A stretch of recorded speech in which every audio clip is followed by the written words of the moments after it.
ভালো বিরিয়ানির লড়াইয়ে ব্যারাকপুর আর মধ্যমগ্রাম মারামারি করে মরছে, আর ওদিকে কোন্নগরের সদ্য ওপেন হওয়া একটা দোকান বাজিমাত করে দিচ্ছে। হ্যাঁ, ঠিকই শুনেছো, কোন্নগরের লোকের মুখে এখন ভালো বিরিয়ানি মানেই আহারে বিরিয়ানি, ঠিক এতটাই পপুলার। আর সেটাই দেখার জন্য পঞ্চমীর দিন বিকেল বিকেল বেলা আমরা বন্ধু বান্ধবের সাথে চলে গেছিলাম আহারে বিরিয়ানিতে বিরিয়ানি খেতে। বিরিয়ানির প্রাইস কিন্তু বেশ রিজনেবল, আর তার সাথে চিকেন চাপ, মাটন কষা, মাটন লিভার ফ্রাই এগুলোও পাওয়া যায়।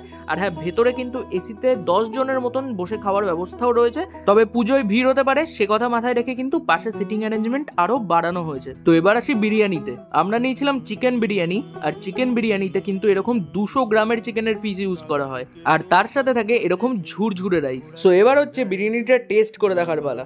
আর তোমরা যে যাই বলো, বিরিয়ানি কিন্তু কলা পাতায় সার্ভ করলে বিরিয়ানির টেস্ট বেড়ে যায়, এটা আমি দেখেছি। তো বিরিয়ানিটা একটু চিকেন দিয়ে আর একটু আলু দিয়ে টেস্ট করে দেখলাম।